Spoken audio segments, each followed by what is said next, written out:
Good morning, everyone. We're in Leviticus 12. A con is a rabbit. I went and checked it out. And you're not supposed to eat rabbit. Difference between a rabbit and a hare, the hare's just bigger, and it's considered a wild rabbit rather than the domesticated ones that we know. Interesting. I've eaten rabbit, and it's actually really good meat. It's real tender. It's real good meat. I'm not sure why one couldn't eat a rabbit. Also, there's so many of them. Not sure how that works. And a ruminant, so it has to do with the stomach. Not that they have. Yep, rumen is just another word for an animal's stomach. But they regurgitate, right? Herbivores that regurgitate the cud again, right? So they chew it, and they swallow it, and they regurgitate and chew it up again. That's what a ruminant is. Okay, so we got all that out of the way. Interestingly enough, my brother-in-law said, yeah, they got a big problem with wild pigs crossed with domesticated pigs in the wild now up in Canada. I don't know why they did that, but they released some domestic pigs into the wild, and they crossed now with the wild pigs. They're much bigger, and there's so many of them now that farmers are having a hard time. They destroy everything. So anyway, there you go. I'm not sure. Right? I don't know. Maybe again at the time. Is this also something where again could a rabbit go extinct if so many people in the desert were to just kill all the? I don't know. I have no idea. Don't know. Not sure about it. But anyway, there we go. I did my little studying on that. So we're in Leviticus 12. Purification of a woman after childbirth. Oh, okay, now there we go. Yahweh spoke to Moses and said, "Speak to the Israelites and say, if a woman becomes pregnant and gives birth to a boy, she will be unclean for 7 days as when in a state of pollution due to menstruation. On the 8th day, the child's foreskin must be circumcised." Oh my gosh, this just can't be coming from God. Hurt a little baby like that. "And she will wait another 33 days for her blood to be purified. She will not touch anything consecrated nor go to the sanctuary until the time of her purification is over. If she gives birth to a girl, she will be unclean for 2 weeks, as during her monthly periods, and will wait another 66 days for her blood to be purified. When the period of her purification is over, for either boy or girl, she will bring the priest at the entrance to the tent of meeting a lamb 1 year old for a burnt offering, and a young pigeon or turtle dove as a sacrifice for sin." Why? What'd you do wrong? Why was there a sacrifice for sin needed? "The priest must offer this before Yahweh, perform the rite of expiation for her, and she will be purified from her discharge of blood. Such is the law concerning a woman who gives birth to either a boy or a girl. If she cannot afford a lamb, she must take 2 turtle doves or 2 young pigeons, one for the burnt offering and the other for the sacrifice for sin. The priest will perform the rite of expiation for her, and she will be purified." That is it, people. Am I supposed to say something to all this as a woman? Wow, that was already it. Let's see, maybe we're running out of time. I got the farrier coming today. I'm not getting this one at all. I mean, except for I'm going to look at it from this standpoint. It's really taxing on a woman's body to be pregnant for 9 months and then give birth. And it takes a long time to recover from that. And I think, in a way, the to have a kind of a little bit of a ritual afterwards, also to lay a foundation for the birth of the child, right? Either way. And then I don't agree with the circumcision stuff. It's, I don't know, it's something people, I guess, do, but I can't see. Let them grow up, become grown men, and then go and do that if they want to. I'm just not in favor of already inflicting pain on a little boy like that. Well, it's just, yeah, it's because what? If the child cries while you're doing it, okay, just saying it's in pain. All right. So there you go. Ugh. I don't know how anyone can even do that. As I said, yeah, maybe they put him to sleep nowadays. I don't know. Still got the hurt afterwards. Okay, all right. Don't think about that. It is what it is. But again, with God, I don't think so. Yeah. Oh, to get back to, so yep, to kind of not, okay, can't be around anything, can't touch this, can't touch that, and she just gets to have the time with the new baby, right? And gets to recover, right? I think that's a good thing. That the woman has to be looked at as unclean after you give birth. That's just weird. It's just, I don't get it. It's just, what? Great. Us women then, we're unclean for, half of our life, more than half, no, two-thirds of our life, we're just unclean. It's just like, what? Doesn't make sense to me. But uh, on the positive side, right, that a woman has enough time to recuperate after giving birth, even when you have easy births like me, is a good thing, is needed, right? Yes, yeah. And I think the ritual to go with it, where they went and made an offering. Don't get the sin offering. But what's the sin about giving birth? Yes, whatever. I'm not getting it. I'm not getting that part. So, but then the offering. I think that's a good foundation for the mom and the baby and the spiritual uh, health of the mom as well. Yes, you guys ever heard of postpartum depression in women after giving birth? It's an odd thing. I've never had it. Never. Not with one of the all the four children I had. Not one of them. Never had that. Maybe because I was too busy. Maybe because I did take the time, even after I had my fourth child. I think I mentioned that in the birth video on, maybe I didn't mention it. Maybe I did. Can't remember now. But she was awake a lot. Yeah, she just was. So, and I spent a lot of time holding her, in a chair or on the bed, reading stories to her while she was just a tiny baby. Okay, just a few days old. We started that, and I just took the time.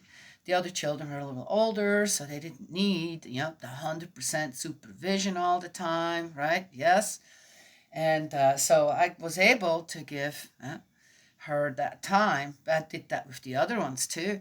I remember my third one, Emily, she would just, when she got tired, the other two, they're all 2 years apart. So she was what, 2 years old, and my son was 4, and my daughter was 6. So 4 years old might still, they still kind of took a nap, but they kind of grew out of it. So she's 3, he's 5, and she's 7. And so she ended up being the only one that kind of still physically needed a nap, right? To kind of restore, get ready for the afternoon. And she would just lay down on the floor in the middle of all the hubbub. We didn't have a living room. We had a playroom. Our living room had a couch and chairs and stuff. but it had all the toys and a big bookshelf of children's books, and the little table where they could draw and do stuff. And so our living room wasn't it was a living room. Oh yeah, it was a living playroom, right? Yes, set up for the children. And so there was always a lot going on.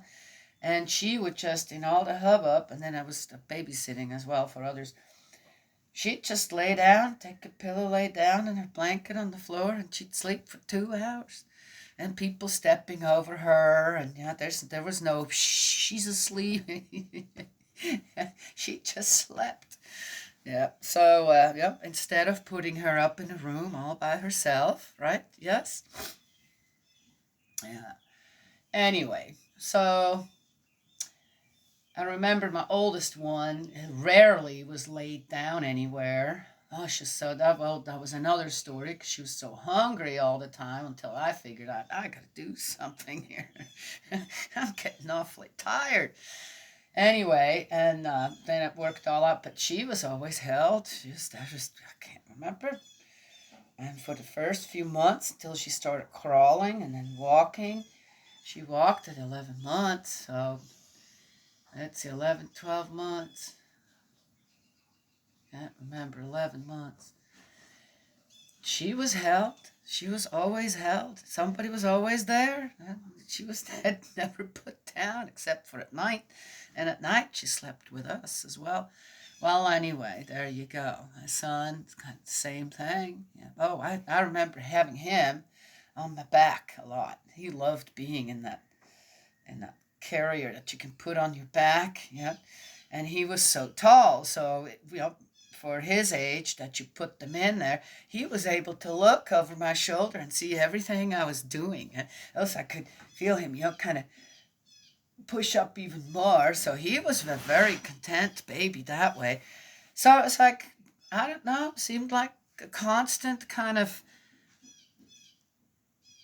the children were always around me and I was always around the children. And, but took the time, as I said, sit down with them, read stories to them. And then we'd watch a movie or something, and we didn't have TV for a long time. I think my oldest one was 7 or 8. No, wait a minute. That's not true. Let's see. 4, 5. Oh, and I can't remember how old were they when we got a TV. Well, anyway, and we ended up, watching maybe one movie a day or something, or not even. Every once in a while, turn it on and watch something. And I remember, it was a quiet time. I would snooze off, right? Yes, with all of them just piled around, and leaning against each other. It's a wonderful feeling when your children kind of just lean on mom and you lean on them. So I've never had postpartum depression, I think, because I actually was able to take the time to just relax. Oh, with the children. Good one, right? Yes? Yeah. So, anywho, but that's a real thing out there, and women can really go nuts and do harm to themselves and the children. And yeah. So anyway, so that time, in a way, how I look at that, even though I know exactly how they mean it, but I'm taking it as it's a good thing to take time, right? Take time to heal when you had a baby. Heal properly. Also, women often lose a lot of nutrients and things like that, right? And iron depletion and get anemic and this and that. And that's bad. That can also really affect your energy and everything, and that is also can affect you spiritually, right? Yes. Yeah. So it's important afterwards, right? Yeah. Well, I did the wine, a glass of wine, a tablespoon of sugar, and a raw egg, blended up, and I drank that 3 days in a row or 7 days in a row. and that replenished my iron really fast, right? So I was good to go after a few days, But again, I always made sure I got to give myself time to heal. What am I going to be if I can't? Got to be able to take care of the children, the household, my husband. Yeah, do you know what I mean? Yeah.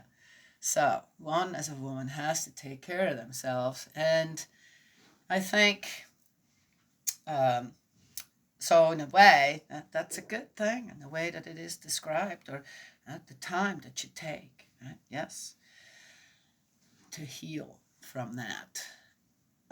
There is a Native American tradition of one of the tribes. I don't know if others did that too, but during the older time, I'm sure they're not doing that anymore now. But when a woman would have their monthly time, they had a tent, probably a couple of tents, and they would move the tents, no doubt, and they would congregate there. All the women that had it all together at the same time, right? They would congregate, and had to stay in that tent, right? Until they were done. Isn't that? I love it. I thought, oh, what a great thing! And the guys had to take care of what? The kids and make the fire and cook, or rather the women that didn't, that probably were helping out. Okay, or the older children, right? Okay, I don't know how that all worked, but it'd be interesting how that all worked. But here are the women who get to hang around for a week, right, with each other, being most likely served the food and the drinks and what a great time! Get to swap stories and just nag about their husbands and all. I just love it. Okay. The interesting thing too, when you live with women together, right, who are still young enough to menstruate, oftentimes they start having their periods at the same time. Yes, it's an odd thing, but that is also something that interesting. Be interesting to know why that is, right? Suddenly, yes. So who knows? The whole tribe of women, right? It You going yet? Maybe tomorrow, but I think it's coming. See you there. I can't help it. That is such a great tradition. Yeah, why not? Yeah, and again, too, there's a time that, man, that can really takes a toll on you, too, as a woman. Yes, and a lot of pain involved for some. I used to have migraines. That was, I didn't have stomach problems like others, cramps and stuff, but man, the migraines were bad during that time, and often didn't get out of it for 3 or 4 days. So, uh, yes. Or I had one at the beginning and one at the end. I don't want to think about that. I'll take the hot flashes now. Oh, I didn't have for many, many years. I said it was 33 when my migraines just miraculously disappeared. And before that, people tried to figure out, doctors and herbalists and I don't know what, holistic healers, and they all tried to figure out why I had these migraines. Couldn't figure it out. There's just nothing wrong with me. But I still had these migraines. And then I got they'll go away when, and they went away where there was no change really in my life or anything. It just happened. Okay, it didn't just happen. That was just a little before that. I took on the spiritual work, that spirit world God asked me to do. I said, okay, I'm done. I'm done circling around it. I'm done, just, I'll just do it. I'll just do it and we'll see where it goes. Right? Yes. So there you go. I've done it. And then shortly after that, we sold our house, moved here. And it was before we left there. I didn't even notice. We got him going, man, we're in the mountains and the weather doesn't have no migraines. I said, when the fuck did I have the last one? Yeah, huh? I've never had one since. Never. That's something. I have a light headache every once in a while. Actually, when that thing happened up in Ohio with that spill, and then they burned it instead of, okay, man, and it caused that cloud of just poison and all. I didn't know that that had happened, but I had a headache for 3 days. Just a light headache, not, didn't know, where did that come from? Why am I suddenly, why is it going on? I felt fine otherwise. And I heard, they had to go, are you kidding me? Did that actually from, okay, Kentucky, Ohio, it's not that far away, okay? And well, did that actually affect me somehow, spiritually more than physically? I mean, physically it's affected me, but somehow my body reacted to what was going on there. That poison in the air and the just devastation that was caused with that bad decision. Interesting. Okay. All right. Well, anyway, one has to pray for them people, right? And we better pray for us too. I mean, what's next, right? Yes. Well, anyway, that's what I wanted to share this morning. Interesting. The women get their own, about being unclean, get their own little chapter, Leviticus 12, in the Bible. Thanks for being acknowledged. Yeah. And now we also know what the boys are more important. If you have a boy, you're only 1 week unclean. If you have a girl, you're 2 weeks unclean. Okay, then.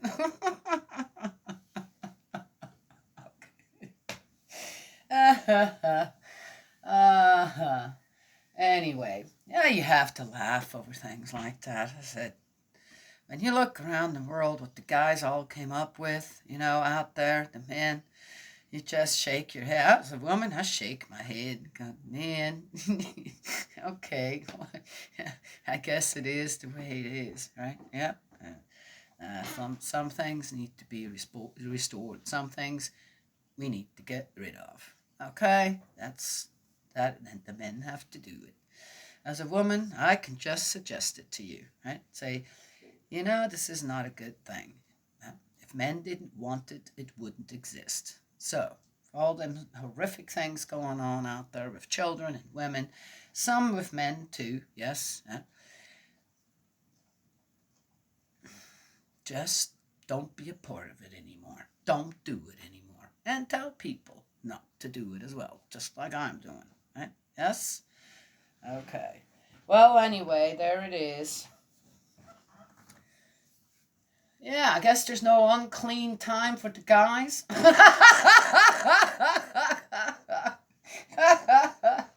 They have to work 24/7. Every day. We get a rest. You see? Okay, that's a good thing, isn't it? Yes. Okay. Well, that's what I wanted to share this morning. God's love and blessings always. May He protect you, and I will talk to you another time.